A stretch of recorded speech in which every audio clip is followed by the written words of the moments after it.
Hello friends, target 98 plus के education channel में आप सभी का बहुत बहुत स्वागत है। फ्रेंड्स, जैसा कि आपको पता होगा कि अपने यूट्यूब चैनल पे साइंस क्वेश्चंस की एक स्पेशल सीरीज साइंस एक्सप्रेस के नाम से चलाई जा रही है।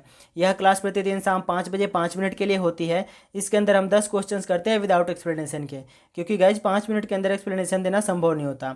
आज का जो अपना टॉपिक है वो लाइट यानी प्रकाश से संबंधित पार्ट 3 है। इससे पहले इसके 2 पार्ट ऑलरेडी हो चुके हैं। अगर आप उन क्लासेस को नहीं देखे हैं तो आपको प्लेलिस्ट के अंदर वो सारी क्लासेस मिल जाएंगी, वहाँ से आप जा करके देख सकते हैं। साइंस एक्सप्रेस के नाम से अपना प्लेलिस्ट बना हुआ है। चलिए चलते हैं अपने क्वेश्चंस की तरफ आगे बढ़ते हैं। गाइस, सेशन में लास्ट तक बने रहिएगा। सारे क्वेश्चंस बहुत अच्छे लेवल के क्वेश्चंस हैं और लास्ट में आपसे एक क्वेश्चंस ऑफ द डे पूछे जाएंगे, वो उसका आंसर आपको कमेंट बॉक्स में बताना है। ठीक है, चलिए चलते हैं अपने क्वेश्चंस की तरफ आगे बढ़ते हैं। इससे पहले अगर आप टारगेट 98 प्लस के एजुकेशन चैनल पर पहली बार विजिट किए हैं तो इसे सब्सक्राइब कर लीजिए और साथ में नोटिफिकेशन बेल पर दबा के ऑल पे क्लिक कर लीजिएगा। चलिए चलते हैं अपने क्वेश्चंस की तरफ आगे बढ़ते हैं। गाइज, आज का जो अपना पहला क्वेश्चन है, क्वेश्चन नंबर 1 है, पेरिस्कोप बनाने में निम्नलिखित में से कौन सा एक प्रयुक्त होता है। ठीक है, ऑप्शंस पढ़िएगा, अवतल लेंस, अवतल दर्पण या फिर समतल दर्पण या इनमें से कोई नहीं। ठीक है फ्रेंड्स, बात करें इसका राइट आंसर की तो इसका राइट आंसर सी हो जाएगा, यानी कि समतल दर्पण का उपयोग किया जाता है पेरिस्कोप बनाने में। ठीक है, चलिए चलते हैं अगले क्वेश्चन की तरफ। अगला क्वेश्चन है अपना क्वेश्चन नंबर 2 है। क्वेश्चन थोड़ा सा लंबा है, अच्छे से पढ़िएगा।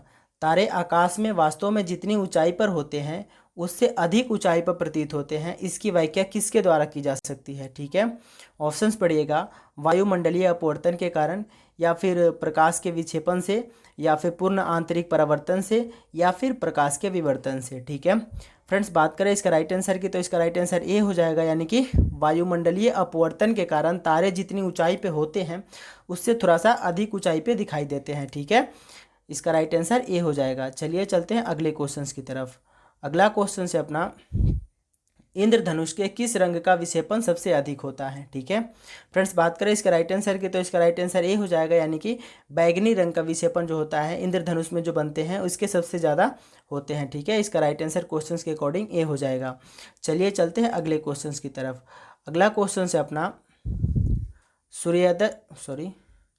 सूर्योदय और सूर्यास्त के समय वायुमंडल में लालिमा किस कारण छा जाती है। ठीक है, ऑप्शंस पढ़िएगा, प्रकाश के अपवर्तन के कारण, या फिर प्रकाश के परावर्तन के कारण, या फिर प्रकाश के परिक्षेपण के कारण, या प्रकाश के प्रकीर्णन के कारण। ठीक है फ्रेंड्स, बात करें इसका राइट आंसर की तो इसका राइट आंसर डी हो जाएगा, यानी कि प्रकाश के प्रकीर्णन के कारण। जो शाम को या फिर सुबह में आप देखते होंगे जब सूर्य निकलते हैं उस समय जो लालिमा दिखाई देती हैं, मतलब लाल लाल से थोड़ा सा धूप कम होता है, तो ये प्रकाश के प्रकीर्णन की वजह से ऐसा होता है। ठीक है, इसका राइट आंसर डी हो जाएगा।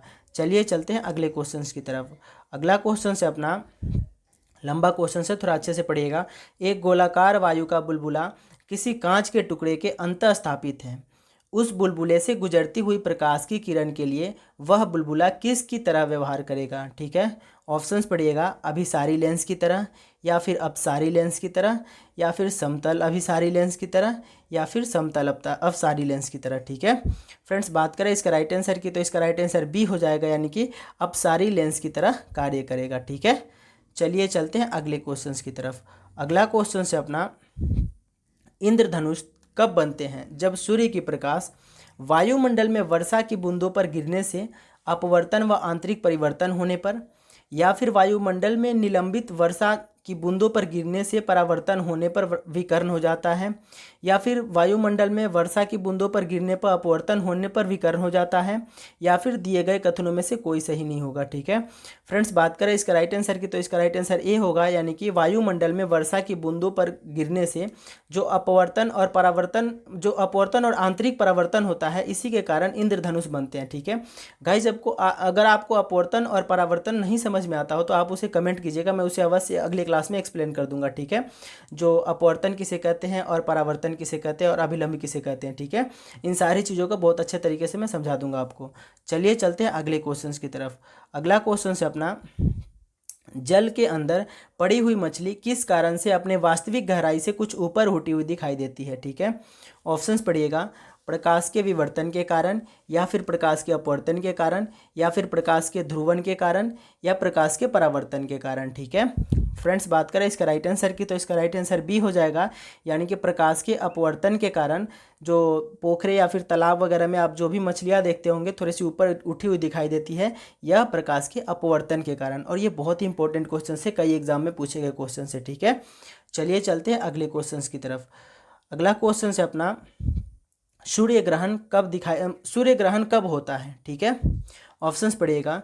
चंद्रमा बीच में होता है जब, या फिर पृथ्वी बीच में होती है, या फिर सूर्य बीच में होता है, या फिर सूर्य, चंद्रमा तथा पृथ्वी एक रेखा में हो तथा बृहस्पति उस रेखा में ना हो। ठीक है फ्रेंड्स, बात करें इसका राइट आंसर की तो इसका राइट आंसर अपना ए हो जाएगा, यानी कि जो सूर्य और पृथ्वी के बीच में जब चंद्रमा आता है उस टाइम पे सूर्य ग्रहण होता है। ठीक है, चलिए चलते हैं आगे। गाइज, आज का जो अपना आंसर ऑफ द डे है, कल हमने इसके पहले क्वेश्चंस में क्वेश्चंस ऑफ द डे के रूप में लिए थे इस क्वेश्चंस को, कि सूर्य ग्रहण के समय पे सूर्य का कौन सा भाग दिखाई देता है। ठीक है फ्रेंड्स, बात करें इसका राइट आंसर की तो इसका राइट आंसर बी हो जाएगा। कई मेरे दोस्त ऐसे हैं जिन्होंने आंसर भी दिए थे, तो thank you so much guys. आपने अच्छी और कोशिश कीजिए, थोड़ा सा आंसर दिया कीजिए जो भी हम आंसर पूछते हैं। ठीक है गाइज, आज का जो अपना क्वेश्चंस ऑफ द डे है, पढ़िएगा। सूर्य की रोशनी को पृथ्वी तक पहुंचने में लगभग कितना समय लगता है। ठीक है, इसका राइट आंसर आपको कमेंट बॉक्स में बताना है। ठीक है, और बाकी thank you so much guys, मिलते हैं आपसे अगले सेशंस के माध्यम से। हो सकता है आज शाम को जो 9 बजे ब्रह्मास्त्र जीके वाली क्लास होती है, आज से अपनी शुरू हो जाएगी। वो मतलब इंग्लिश और हिंदी दोनों ही लैंग्वेज में वो क्लास होगी। ठीक है, कुछ टेक्निकल इश्यू की वजह से, इसी कारण थोड़ा सा वो क्लास रुका हुआ है बीच में। वो रेगुलर वे में चलता था क्लास, और बहुत ही इंपॉर्टेंट क्लास है। ठीक है, हो सकता है शाम से चालू करेंगे उस क्लास को। तो thank you so much guys, मिलते हैं आपसे अगले सेशंस के माध्यम से। Bye bye.